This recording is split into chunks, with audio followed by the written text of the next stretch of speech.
زما نظر صحرا ته لاړم، یو کاڼی د بل سره برابر نه و.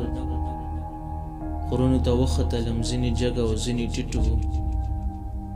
ښارونه مې وکتل، ځینې کورونه لوی او ځینې واړه. په باغونو وګرځېدم، ټولې ونې په یوه اندازه نه وې.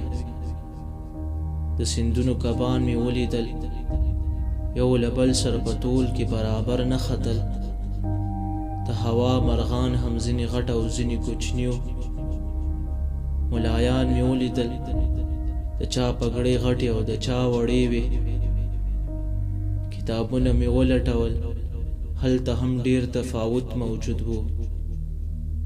له یو هېواده بل ته لاړم او له بل نه بل ته. په هر ځای کې ټیټ او پاس او لوړې ژورې وې. په هیڅ ځای کې نه د یو لاس ګوتې برابرې وې او نه د یوې خولې غاښونه. د لوی خدای کتاب مې بیرته کړ او دا مې پکې ولوستل. آیا پوی او ناپوی برابر دي؟ آیا د ړانده او بینا څه فرق نشته؟ آیا د جنت او دوزخ خاوندان څه توپیر نه لري؟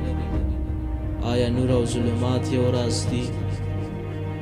په دې پوښتنو د غفلت له خوبه راویښ شوم او هرې خوا ته مې په ځیر ځیر وکتل. ما په دې عالم کې په وار وار سترګې وغړولې او هر چا ته مې له هرې خوا په غور وکتل. همدغه وخت زه د فرښتو او لائینانو په معنا پوه شوم. قصابان او شپانه مې وپېژندل.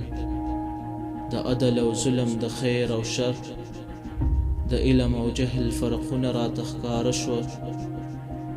هغه دیوان چې خلکو له کوه کاف نه هغه خوا ګړل، ما دلته په کور او کلي کې ولیدل.